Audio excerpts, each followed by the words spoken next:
Hey guys, Pete Mercer here. So how many times a day should I eat? 2 times, 3 times, 6 times, 8 times? If these are the kind of thoughts you're having, then you either got a lot of time in your hands or you're going about your diet the wrong way. Now, I'm going to preface this by saying, this is my opinion, don't take it as law. So, a lot of people when it comes to meal times, they want to know what's the best approach for doing it. So you've got the school of thought which says, right, you eat 6 times a day, you eat in 3-hour periods. That's that's where you're going to get your maximum protein synthesis, and your body's going to digest everything the most efficiently and effectively for you, and that's how you're going to get gains. Likewise, some other people might say, well, let's go with our 3-meal approach with breakfast, lunch, and dinner. The staple of just about every household in the world, or certainly the majority of them. Some people might swear by that and say, that's the way to go. I've always had 3 meals a day. That's what my family does. It's what my friends do, whatever. So that's the approach. Or you might go for the one of I'm taking this massive storm of the intermittent fasting and saying that's why I need to eat 2 meals a day in a 6 to 8 hour window. That's my body's going to process and digest all these carbs better, and I'm going to become leaner and lose weight and maintain muscle mass and things like that. But at the end of the day, this isn't necessarily realistic for you. And what I mean by that is all those ideas and meal plans and food regimes or whatever, they're fine and well, but it might not necessarily fit your lifestyle. So let's just go over a couple of ones for example. Number one, if you're a student, let's say for example, let's say you're in secondary school or high school, and you've got, you start school at 9, you've got break at 11, you get lunch at 12:30, you get home at 4, something along those lines. So you have breakfast before you go out, and that's, well, let's say you have breakfast at 8:30, then you've got your break at 11, and you've got your lunch at 12:30. So you wait from breakfast at 8:30 until 12:30 to eat. So that's 9:30, 10:30, 11:30, 12:00. That's 5 hours. I think, no, I can't have that. So even if you get your break at 11, right, that's 4 hours. Then you think, do I wait until I get home? So you think, right, so that's 11, 12, 1, 2, 3. Okay, so I get home at 4. That's still 5 hours. If you get home at 4 and you eat instantly. So there's number one. If you're starting to work out, let's say you're 17, 18. A lot of teenagers are getting into this, and it's becoming very popular at a young age. So let's start off with that there, 17, 18 years old. No matter what you do, unless you're going to be eating in the middle of class or try and sneak in a meal before or in between classes, you're not going to be able to stick to 3 hours at one time. And second to that, chances are you're not going to be able to stick to 2 meals either.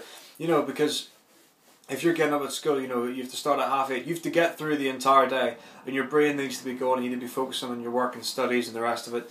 So by the time you get through your day, it's 5 o'clock. If you need to get up early, you're going to be going to bed at 10 o'clock. So you've really only got 5 hours there between 5 and 10, and that's not going to work either. So unless you go to bed really late and then get up early, and you're not going to get the sleep, which we know is important from the last video. So chances are that's not going to work. You eat when you need to under those bases. Let's take it to another example. Let's say you're working, you do a 9 to 5 desk job, and on that job, chances are you only get one break, and it's going to be at 12:30, and that's going to be your half-hour lunch.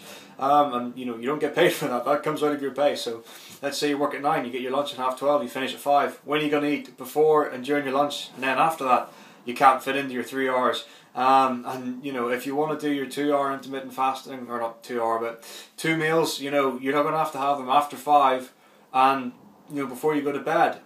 Or let's say say you have one, the only way you're going to work that out is if you have one before work and one after work, and that's your 8 to 10 hour period, which isn't really how it can form. Generally it's 6 to 8 or around those numbers. You can stretch it a bit, or you can there's a bit of flexibility there, but at the end of the day, that's not ideal. It's not going to work. And those are your most common jobs, and that's for your everyday Joe kind of thing. For your 9 to 5 desk job, or for students, and that's going to most people that's going to affect in that way. So they're not going to be able to maintain eating every 3 hours or eating the 2 meals within an 8 hour period. They might have to stick to your typical breakfast, lunch, and dinner. They might be able to stick in 4 meals or 5 at a push, but realistically, for most people, and the thing is, the most people that work out don't compete, and they don't do shows, and they don't do all these, they don't track all their calories or macronutrients throughout the whole year. They want to get in shape for summer, say, and then they're not so fast later on. But most people who work out in gyms and lift weights, they do it for themselves, and they do it to look good or to feel good or to stay fit and healthy. They don't do it for competitive reasons, and they don't need to stick to as high a discipline as people who compete do. Now, fortunately, for me at the level I'm at, what I do is, I'm home at the minute and I'm working in a hospital, and I get 2 breaks in the day. Generally, depends on the shift. Tomorrow I'm working 7:30 in the morning until 3 in the afternoon. So for me to find ways of doing that, I have to be really clever about how I use my breaks. But I have to kind of force my meal times in there. So even I don't necessarily eat every 3 hours strictly. That's the plan that I work off. When I'm at college, when you're at university level, you're not in 9 o'clock until 3 o'clock like you are in school. You don't have classes all the time. You kind of have lectures whenever. It's very it's a lot easier to kind of stick to. So that's the optimum time to go for that disciplined approach to eating. So I have to kind of like shoehorn things in for me when I'm at home and I'm working.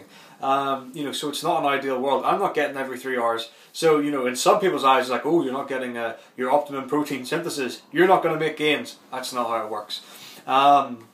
So yeah, that's just a couple of ideas and thoughts that if you're thinking meal times, and you're thinking I need to have the exact meal times between 1, 2, 3, 4, 5, 6. I need to have 6. I need to have 3.